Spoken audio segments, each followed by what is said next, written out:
going on, everybody? It's Doomsday Monday once again. Welcome to History 101. Hi, Damon. Calvin, hello. So, last Monday was a total shit show. We had some inclement weather. The winds were heavy, and they were just messing around with the Wi-Fi signal and everything like that. So I decided I'll make it up to you guys, and I'll redo the show again about Socrates. Tom, Liz, hey, what's going on?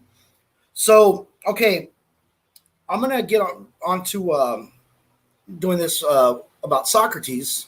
So let's get started. So Socrates was one of the great Greek philosophers from 400. He was born in 470 BC. Hi, Connor. He was born in Alopis, Athens, Greece, I guess you could say. And he died in 399 BC, approximately the age of 71. Hi, Ronald Harrison. Good evening. So the cause of Socrates' death was execution by forced suicide by poisoning.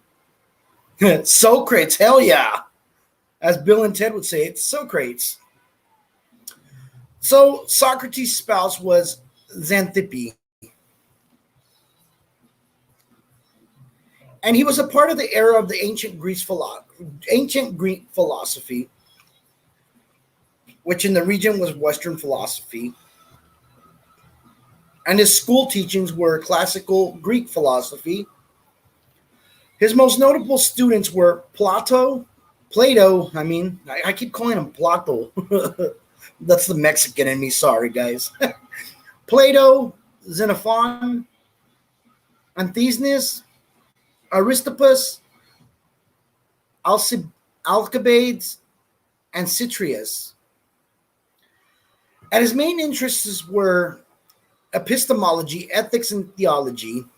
His most notable ideas were the social gadfly, Socratic dialogue, Socratic intellectualism, Socratic irony, Socratic method, Socratic paradox, Socratic questioning, and the unexamined life is not worth living. Elgar was a boozy beggar. I don't know who that is. So let's get a little bit more into here about Socrates. So one of the most notable sayings that he had was, "I know that I know nothing," or "the unexamined life is not worth living."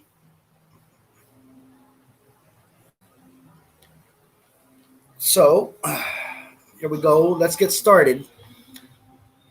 Socrates was a Greek philosopher from Athens who is credited as one of the founders of Western philosophy and as being the first moral philosopher of Western ethical tradition of thought. The enigmatic figure, he authored no text and is known chiefly through the accounts of classical writers composing his lifetime, particularly his students Plato and Xenophon. Other sources include his contemporaries Antisthenes, Aristippus, and Achilles of Sphatos. Aristophanes, a playwright, is the main contemporary author to have written plays mentioning Socrates during Socrates' lifetime. Although a fragment of Ion of Chios travel journals provide important information about Socrates' youth. Plato's dialogues are amongst the most comprehensive accounts of Socrates to survive from antiquity, from which Socrates has become renowned for his contributions to the fields of ethics and epistemology. It is this Platonic Socrates who lends his name to the concept of Socratic irony and the Socratic method, or Elenchus. However, questions remain regarding the distinction between the real-life Socrates and Plato's portrayal of Socrates in his dialogues. Socrates exerted a strong influence on philosophers in later antiquity and in the modern era. Depictions of Socrates in art, literature, and popular culture have made him one of the most widely known figures in the Western philosophical traditions. So, Socratic problems, as Socrates did not write down any of his teachings, secondary sources provide that the only information on his life and thought, the sometimes contradictory nature of these sources is known as the Socratic problems or Socratic questions. Hi, Natalie. Plato and Xenophon's dialogues provide the main source of information on Socrates' life and thought. These writings are the Skoratokoi Logoi, or Socratic dialogues, which consist of reports of conversation apparently involving Socrates. As for discovering the real-life Socrates, the difficult is the ancient sources are mostly philosophical or dramatic texts. Apart from Xenophon, there are no straightforward histories contemporary with Socrates that dealt with his own time and place. As a corollary of this is that sources that do mention Socrates do not necessarily claim to be historically accurate and are often partisan. For instance, those who prosecuted and convicted Socrates have left no testament. Historians, therefore, face the challenge of reconciling the various evidence of the extant text in order to attempt an accurate and consistent account of Socrates' life and work. The result of such effort is not necessarily realistic, even consistent. Two factors emerge from all sources pertaining to the character of Socrates: that he was ugly, at least as an older man, and had brilliant intellect. He wore tattered clothes and went barefoot. The latter characteristics made its way into play. The Clouds by Aristophanes. He lived entirely with ancient Athens, at least from his late 30s, and other than when serving on military campaigns in Potidaea, Delium. He made no writings, at least not about philosophy. Only a single verse of poetry composed by him survives. And he was executed by being made to drink hemlock. Now, I'm not too sure what hemlock is. If anybody out there knows what hemlock is or knows the definition of hemlock, please let me know, because I'd like to know what hemlock is. So let's get to Socrates as a figure. The character of Socrates as exhibited in Apology, Crito, Fideo. That sounds like Fideo. Now I'm hungry. And Symphonism concurs with other sources to an extent to which it seems possible to rely on the Platonic Socrates, as demonstrated in the dialogues, as a representation of the actual Socrates as he lived in history. At the same time, however, many scholars believe that in some works, Plato, being a literary artist, pushed his. Oh, hold on. Hemlock typically grows in the spring, but in some locations it can grow year-round. Hemlock poisoning occurs after ingesting any part of the plant, such as the seeds, flowers, leaves, fruits. All parts of this plant contains toxic alkaloids and can be fatal even. Holy shit! Wow, thanks, Tom. So, anyways, let's get back to here. So, being a literary artist pushed his avowedly brightened up version of Socrates far beyond anything the historical Socrates was likely to have done or said. Also, Xenophon being begin a historian is a more reliable witness to the historical Socrates. It is a matter of much debate over which Socrates is whom Plato is describing at any given point, the historical figure or Plato's fictionalization. As British philosopher Martin Cohen has put it, Plato, the idealist, offers an idol, Socrates, a master figure for philosophy, a saint, a prophet of the sun god, a teacher condemned for his teachings as a heretic. Oh, yeah. Quick Googler. Yeah. Google will tell you anything.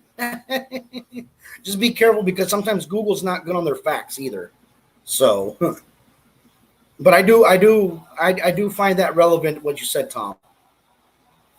So, anyways, it is also clear from other writings and historical artifacts that Socrates was not simply a character, nor an invention of Plato. The testimony of Xenophon and Aristotle, alongside some of Aristophanes' work, especially the Clouds, is useful in fleshing out a perception of Socrates beyond Plato's work. Oh, okay. Never mind. Okay. According to one source, the name Socrates has the meaning whole, unwounded, safe. The part of the name corresponding to it has these weird dialects that I cannot pronounce, so don't Google too much, Tom. You'll go blind. And power, the part of the name corresponding to another dialect that I cannot pronounce, but it is pronounced. It does have a pronunciation, Kratos. Now, how many of you know who Kratos is? Y'all ever played God of War? That's Kratos. that's where Kratos was invented from.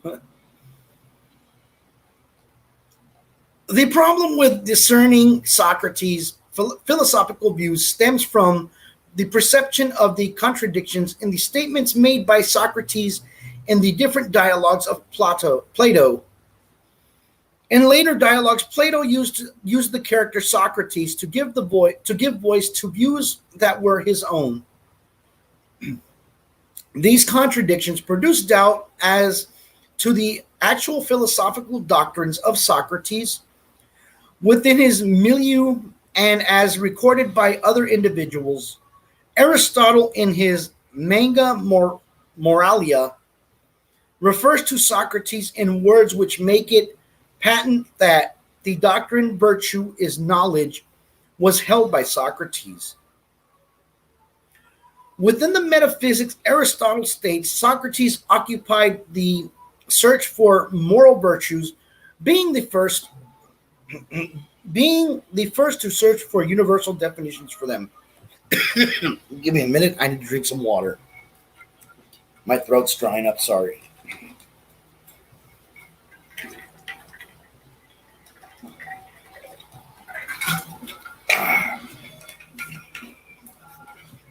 Okay. Understanding Socrates as a philosopher is shown in the following. In Xenophon's Symposium, Socrates is reported as saying he devotes himself only to what he regards as the most important art or occupation, that of discussing philosophy.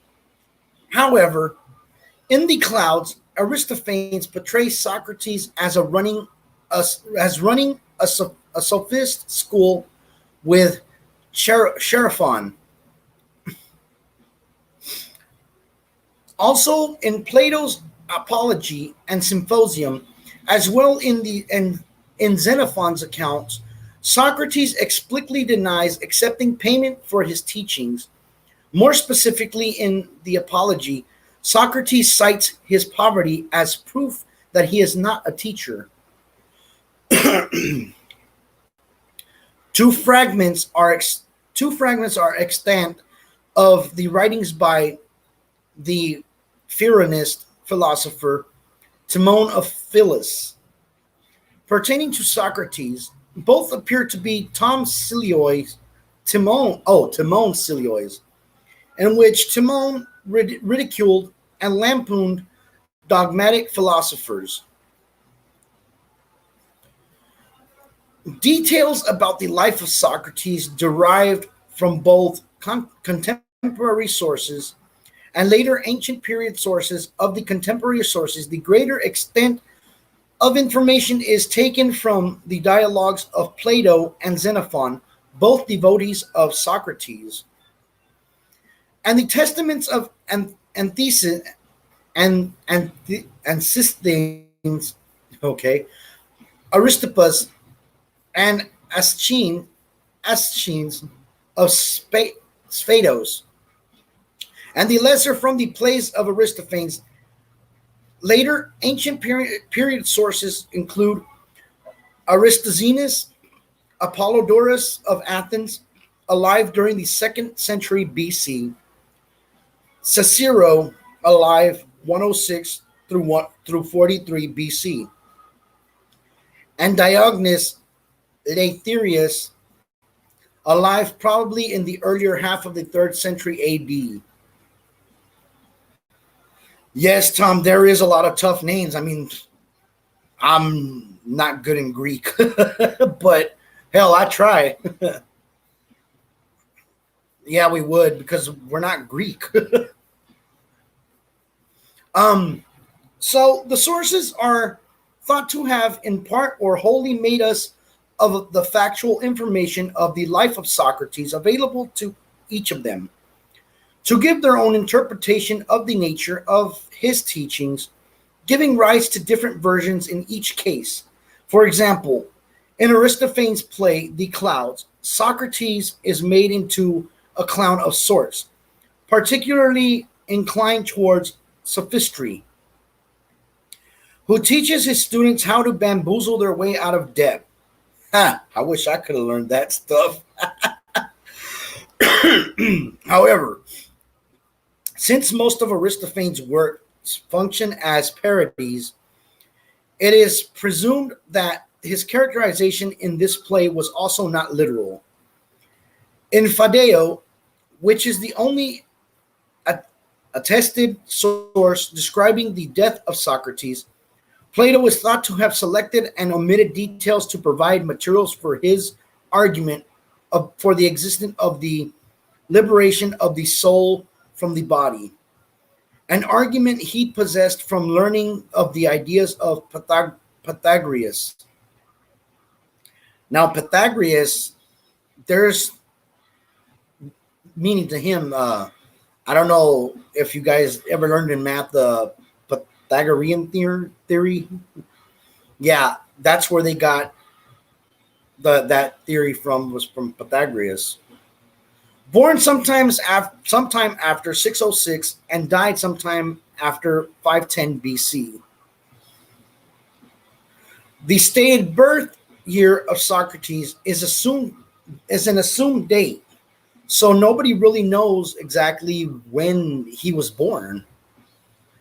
It's assumed or estimated, given that dating of anything in ancient history is part reliant on arguments stemming from inexact period florid of individuals. So yeah, anything like from back in those days, I mean, it's very hard to actually prove facts about them because we were never there. Diogenes Laertius stated Socrates' birth date was the 6th day of the Thargalion, the day when the Athenians purified the city. Contemporaneous sources state that he was born not very much later than sometime after the year 471. His date of birth within the period of years ranging from 470 to 469 BC, or within the range of 469 to 468 BC. See, now that's backwards. To Tom says, well, we may not have been there, but Bill and Ted. Yeah, dude. Excellent. Corresponding to the fourth year of the 77th Olympiad, Socrates was born in Alopeki and belonged to the tribe of Antochis. Kind of sounds Latino. Antochis? No touchies. His father was Sophronicus, a sculptor or a stonemason. His mother and midwife named Phainrete.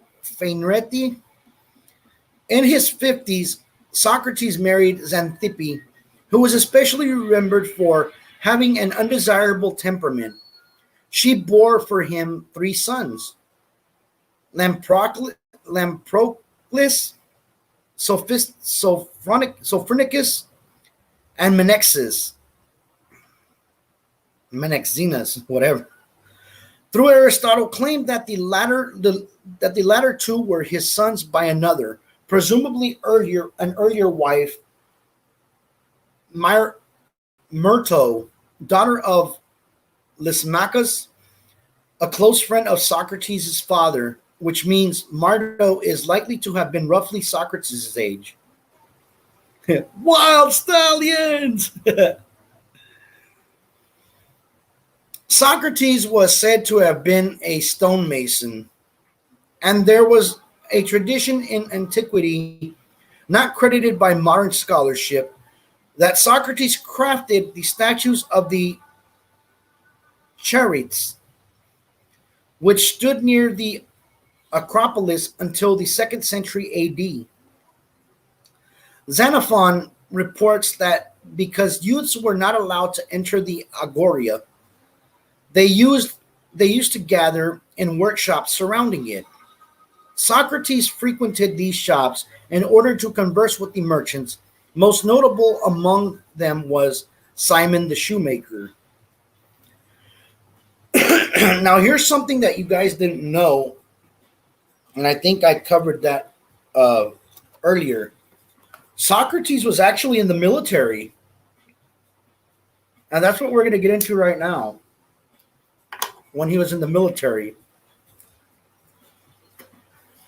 So for a time, Socrates fulfilled the role of hoplite, participating in the Peloponnesian War, a conflict which stretched intermittently over a period spanning of 431 to 404 BC. See, though these things are backwards. Several of Plato's dialogues refer to Socrates' military service. In the monologue of the Apology, Socrates states he was active for Athens in the battles of Amphipolis, Delium, and Potidaea. In the Symposium, Alcibiades describes Socrates' valor in the battles of Potidaea and Delium, recounting how Socrates saved his life in the former battle, 219e to 221b. Socrates' valor at Potidaea is also mentioned in the beginning of the Charmides. Socrates had just returned from battle where many Athenians died, and Xenophon runs up to him to ask about the battle. Socrates' exceptional service at Delium is also mentioned in the Laches by the general after whom the dialogue is named in the Apology. Socrates compares his military service to his courtroom troubles and says anyone on the jury who thinks he ought to retreat from philosophy must also think soldiers should retreat when it seems likely that they will be killed in battle.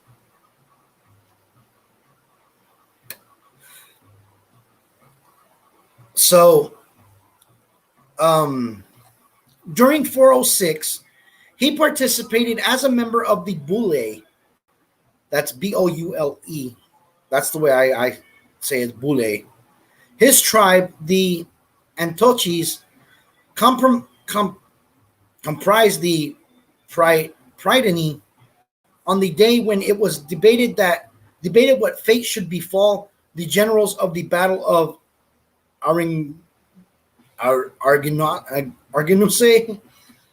who had abandoned the slain as well as the survivors of foundered ships to pursue the defeated Spartan navy. So yeah, they were in battles with the Spartans.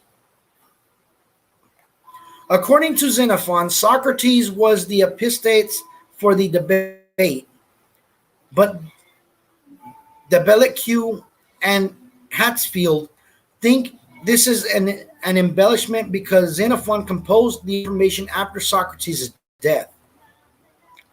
The generals were seen by some to have failed to uphold the most basic of duties.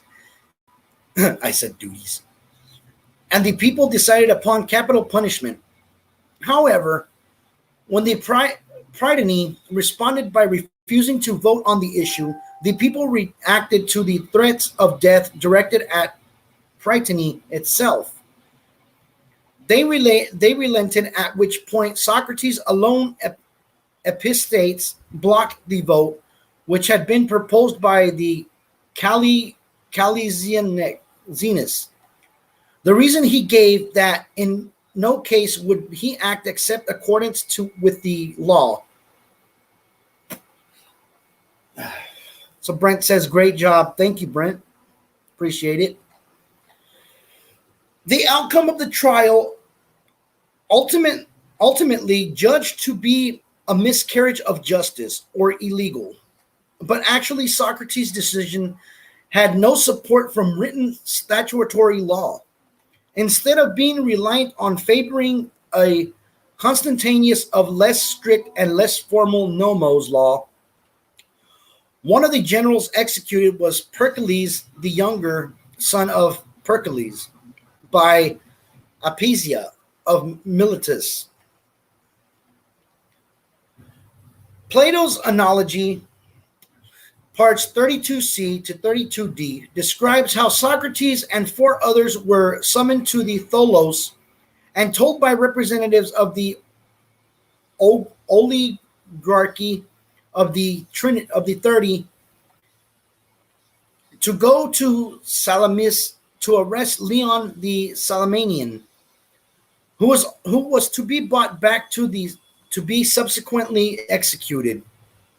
However, Socrates was the only one of the 5 men who chose not to go to Salamis as he was expected to, because he did not want to be involved in what he considered a crime, and despite the risk of subsequent retribution from the tyrants. So I guess that's where Socrates started getting more controversial and started getting people, they were turning on him. Now we get into his trial and death. Socrates lived during a time of the transition from the height of the Athenian hegemony to its decline with the defeat by Sparta and its allies in the Peloponnesian War, at a time when Athens sought to stabilize and recover from its defeat. The Athenian public may have been entertaining doubts about democracy. As an efficient form of government, Socrates appears to have been a critic of democracy. And some scholars interpret his trial as an expression of political infighting. Claiming loyalty to his city, Socrates clashed with the current course of Athenian politics and society. He praised Sparta, archival to Athens, directly, indirectly in various dialogues. One of Socrates' purported offenses to the city was his position as social and moral critic. Rather than upholding the status quo and accepting the development of what he perceived as immorality within his region, Socrates questioned collective notion of might makes right that he felt common in Greece during this period. Plato refers to Socrates as the gadfly of the state, okay, insofar as he irritated some people with considerations of justice and the pursuit of goodness. According to Plato's Apology, Socrates' life as the, I want to say gadfly, but I think it's godfly, of Athens began when his friend Shaphyrion asked the oracle at Delphi if anyone were wiser than Socrates. The oracle responded that no one was wiser. So that's where Socrates got that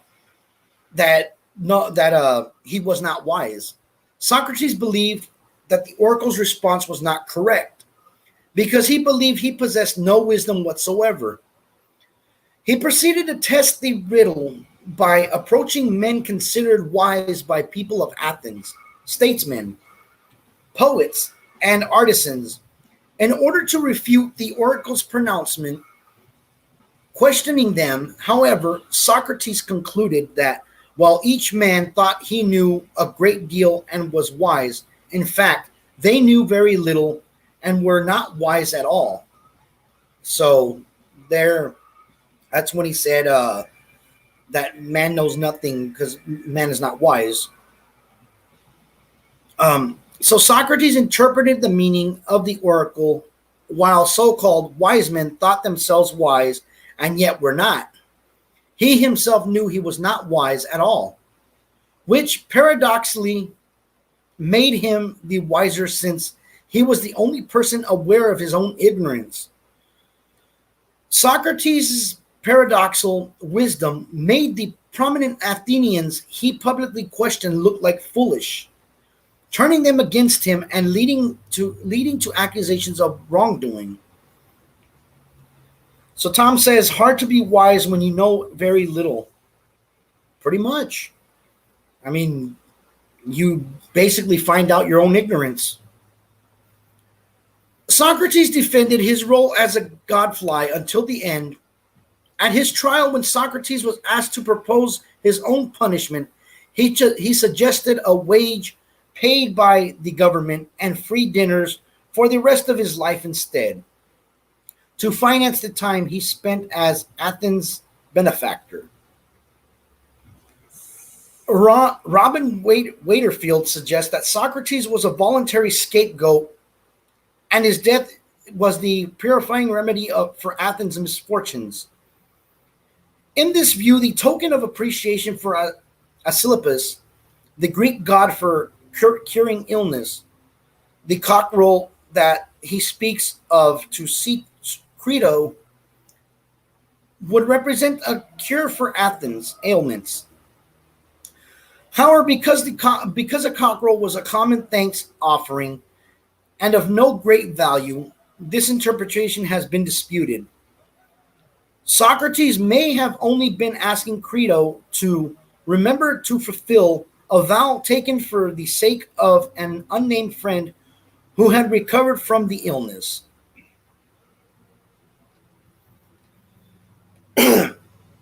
His trial in 399 BC, Socrates went on trial and was subsequently found guilty of both corrupting the minds of the youth of Athens and of impiety. Now, I'm going to quote Bill and Ted on this because Bill and Ted said this. Socrates was just like Ozzy Osbourne in these times. Very controversial and corrupting the mind, supposedly.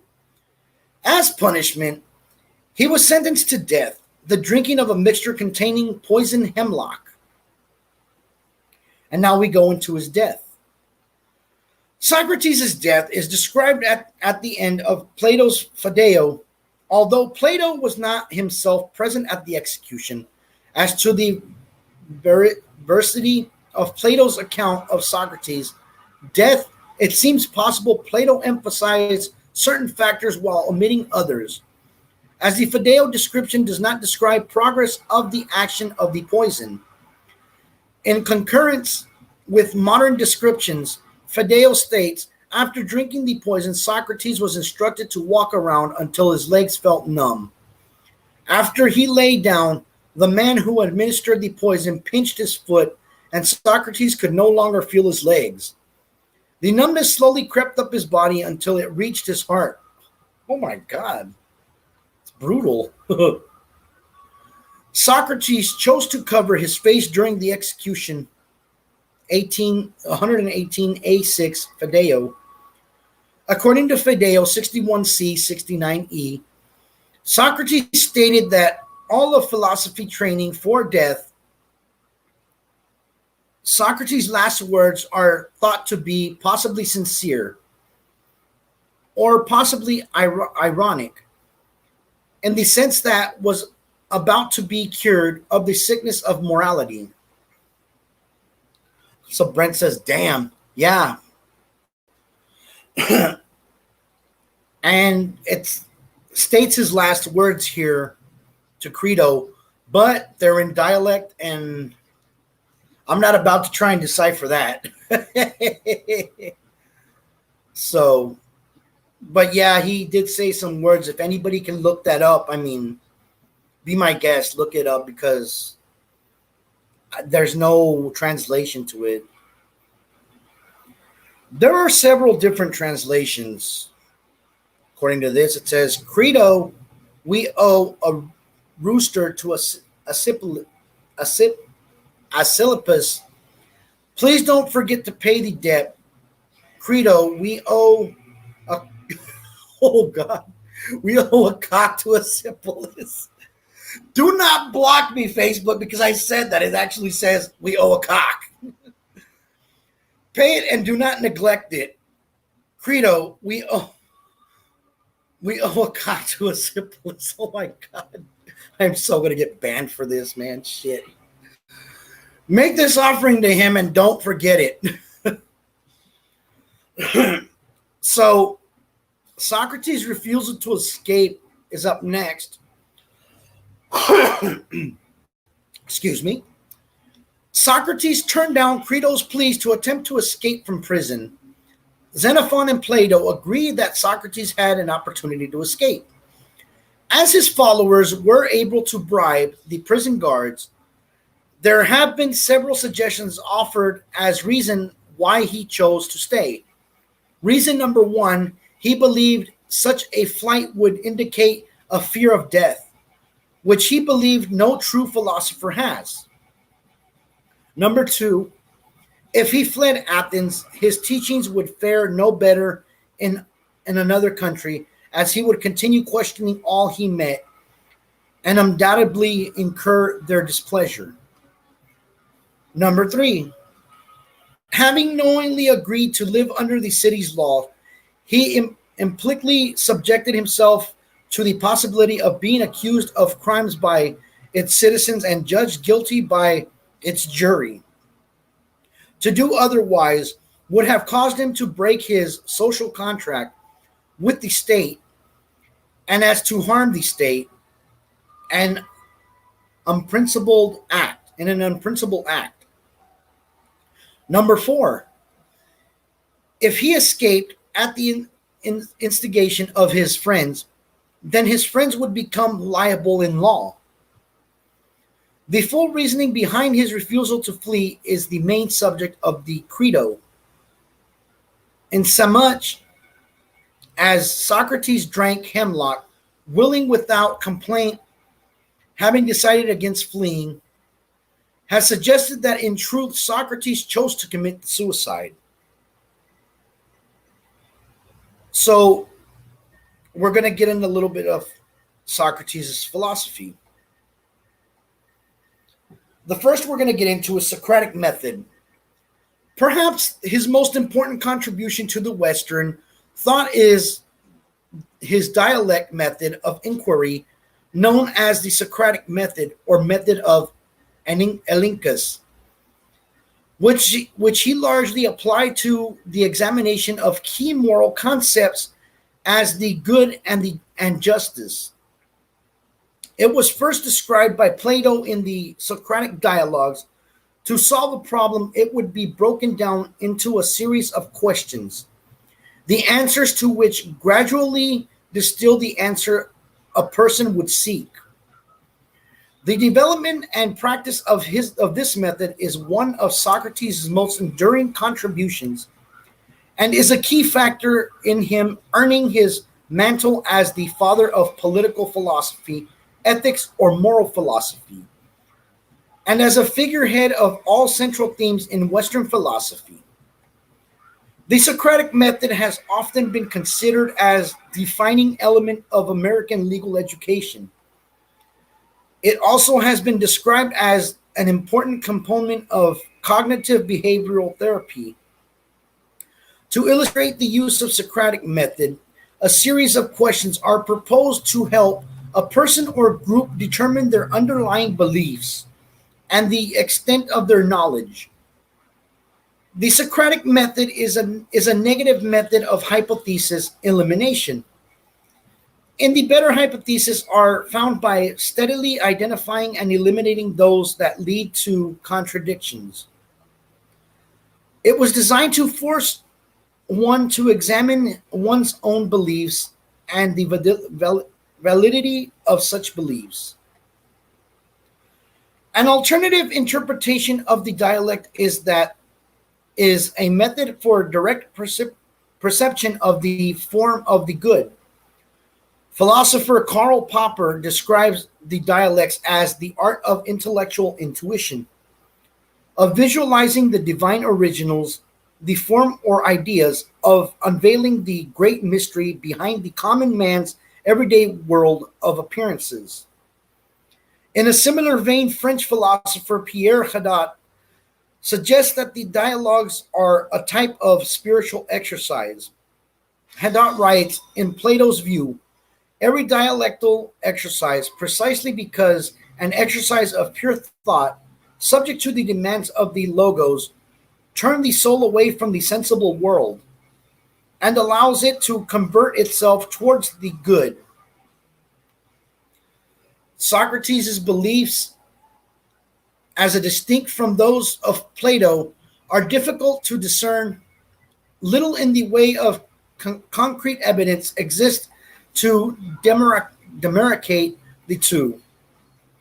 The lengthy presentation of ideas given in most of the dialogues may be the idea of Socrates himself, which have been subsequently deformed or changed by Plato. And some scholars think Plato so adapted Socratic style as to make the literary character and the philosopher himself impossible to distinguish. Others argue that Socrates did have his own theories and beliefs distinct from Plato. There is a degree of controversy inherent in the identifying of what these might have been, owing to the difficulty of separating Socrates from Plato and the difficulty of interpreting even the dramatic writings concerning Socrates.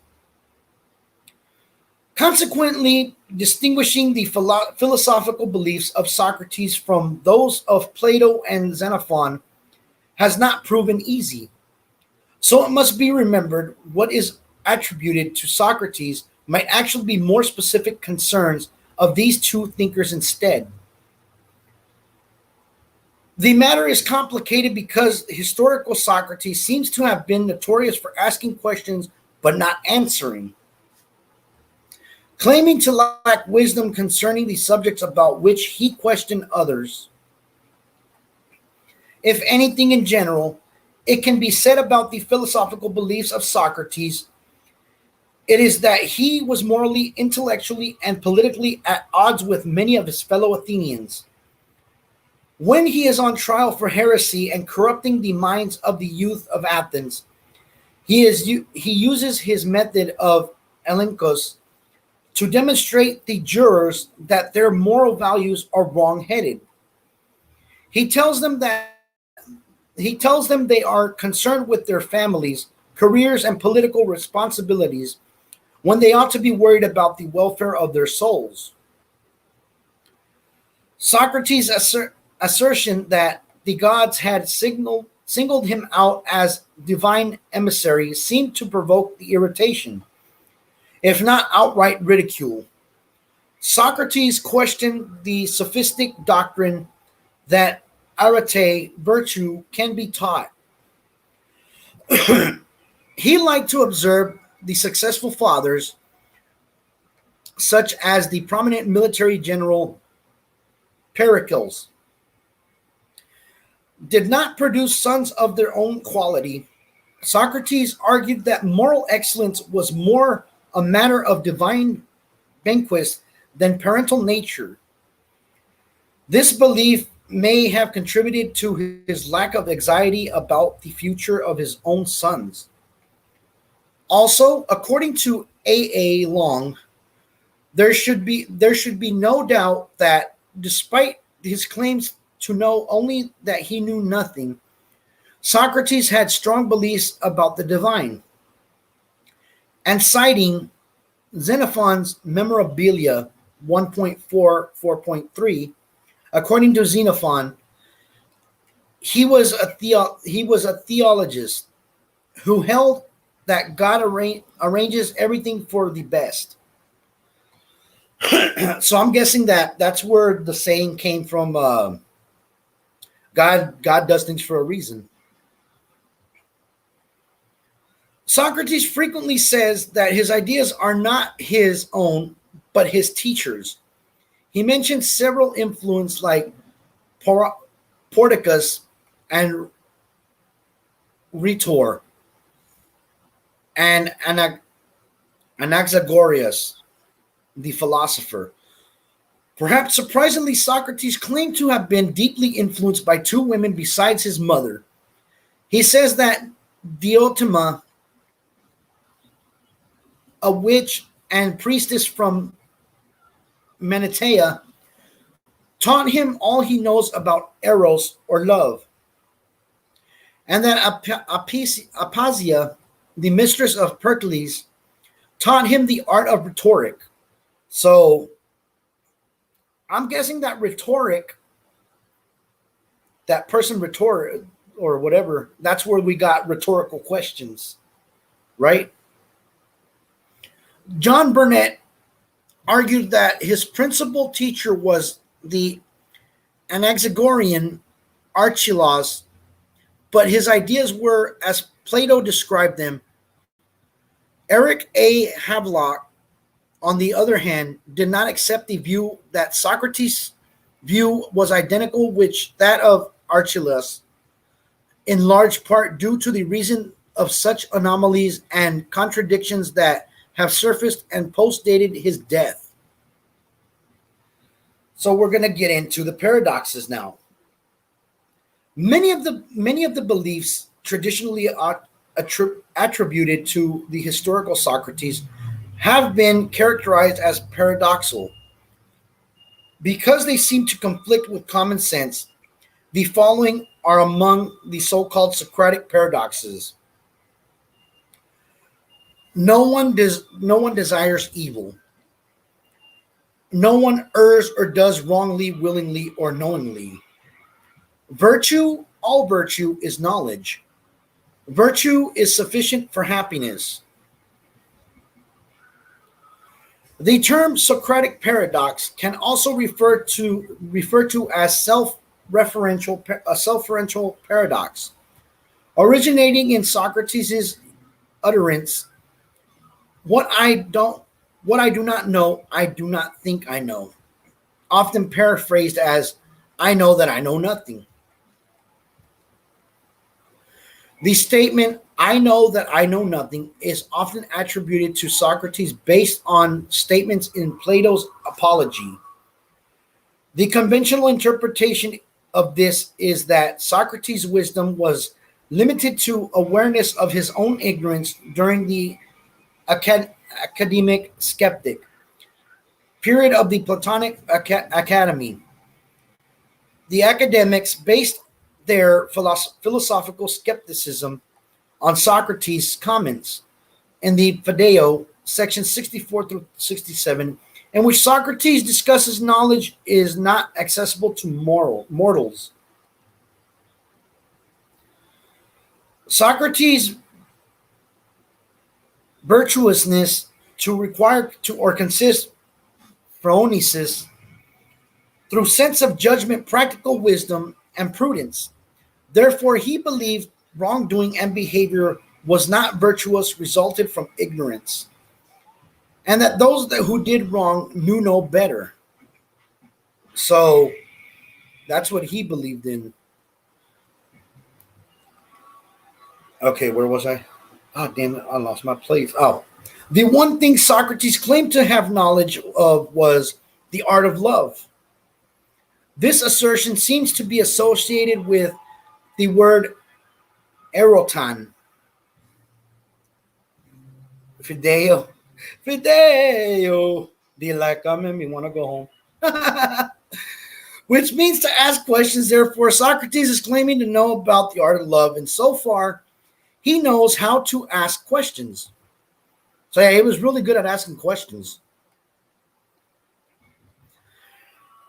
The only time he actually claimed to be wise was within Apology, in which he says he is wise. In the limited sense of having human wisdom, it is debatable whether Socrates believed humans, as opposed to gods like Apollo, could actually become wise. On the one hand, he drew a clear line between human ignorance and the ideal knowledge. On the other hand, Plato's Symposium, Diotima's speech, and Republic, Allegory of the Cave, describe a method for ascending to wisdom. In Plato's Theaetetus, Socrates compares his treatment of the young people who come to him for philosophical advice to the way midwives treat their patients and the way matrimonial matchmakers act.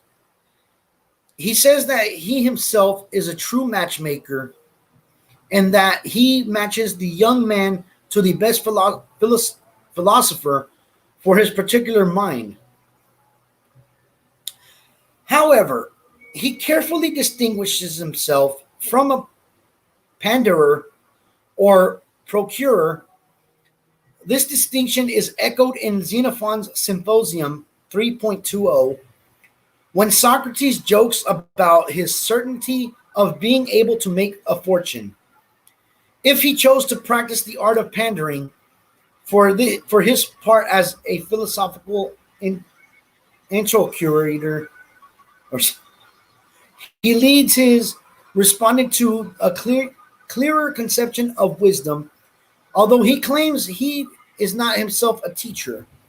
Apology. His role, he claims, is more properly to be understood as analogous to a midwife. And Brent says that's awesome. Yeah, it really is. You learn a lot from a lot of this stuff. Here we go. In the Theaetus, Socrates explains that he himself barons of theories, but knows how to bring the theories of others to birth and determine whether they are worthy or mere wind eggs. Perhaps significantly, he points out that midwives are barren due to age, and women who have never given birth are unable to become midwives. They would have no experience or knowledge of birth and would be unable to separate the worthy infants from those that should be left on the hillside to be exposed. To judge this, the midwives must have experience and knowledge of what she is judging. Socrates believed the best way for people to live was focus on the pursuit of virtue rather than the pursuit, for instance, of material wealth. He always invited others to try to concentrate more on friendships and sense of true community, for Socrates felt this was the best way for people to grow together as a populace. His actions lived up to this standard. In the end, Socrates accepted his death sentence when most thought he would simply leave Athens, as he felt he could not run away from or go against the will of his community. As mentioned above, his reputation for valor on the battlefield was without reproach. The idea that there are certain virtues formed a common thread in Socrates' teachings.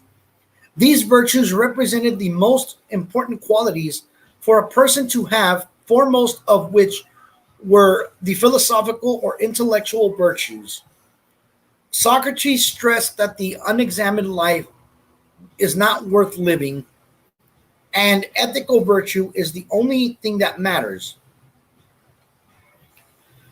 It is argued that Socrates believed ideals belong in world only the wise man can understand, making the philosopher the only type of person suitable to govern others. In Plato's dialogues, The Republic, Socrates openly objected to the democracy that ran Athens during his adult life. It was not only Athenian democracy. Socrates found short of ideal any government that did not conform to his presentation of perfect regime led by philosophers, and Athenian government was far from that. It is, however, possible that the Socrates of Plato's Republic is colored by Plato's own views. During the last years of Socrates' life, Athens was in continual flux due to political upheaval. Democracy was at last overthrown by a junta known as the 30. Tyrants, led by Plato's relatives Cytrius, who had once been a student and friend of Socrates, the tyrants ruled for about a year. Therefore, Athenian democracy was reinstated, at which point it declared an amnesty for all recent events. Socrates' opposition to democracy is often denied, and the question is one of the biggest philosophical debates when trying to determine exactly what Socrates believed. The strongest argument of those who claimed Socrates did not actually believe in the idea of philosopher kings is that the view is expressed no earlier than Plato's Republic, which is widely considered of Plato's middle dialogues and not representative of the historical Socrates views. Furthermore, according to Plato's Apology of Socrates, Socrates refused to pursue conventional politics, as he often stated he could not look into others' matters or tell people how to live their lives when he did not yet understand how to live life his own. He was a philosopher engaged in the pursuit of truth and did not claim to know it fully. Socrates' acceptance of his death sentence after his conviction can also be seen to support his views. It is often claimed much of the anti-democratic leanings are from Plato, who was never able to overcome his disgust at what was done to his teacher.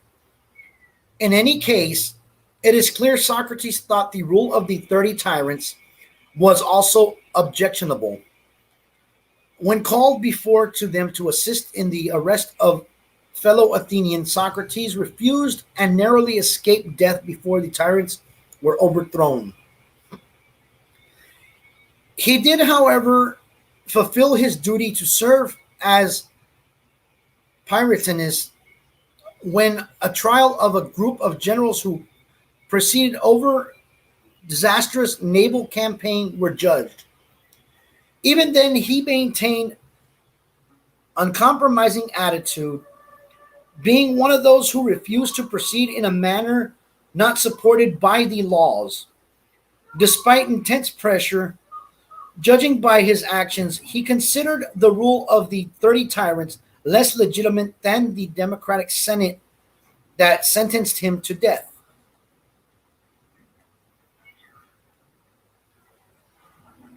Okay. So, Socrates' apparent respect for democracy is one of the themes emphasized in 2008's play Socrates on Trial by Andrew David Irvine. Irvine argues that it was because of his loyalty to Athenian democracy that Socrates was willing to accept verdict of his fellow citizens.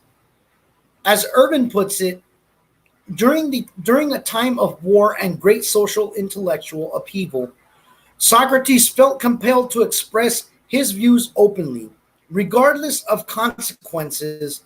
As a result, he is remembered today not only for his sharp wit and high ethical standards, but also for his loyalty to view in democracy the best way a man serves himself, his friends, and his city, even during times of war, is by being loyal to and by speaking publicly about the truth. So that's pretty much all I got to say about Socrates. Um, my time is up here. Thank you guys for joining me today for History 101. I know my flyer said I was going to speak about Plato, but it's just too much right now, way too much to actually get in. So don't forget to follow Roots Billy Red. Don't forget to follow Odd Mother. Don't forget to follow Tom Nally with This Is Tom's World.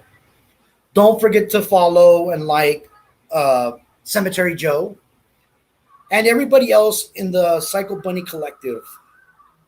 All right. I'm Doomsday and I'm out. Peace.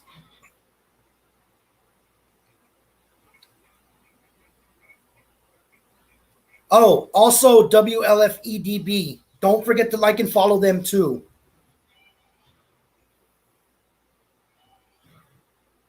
I'm out. I'm out.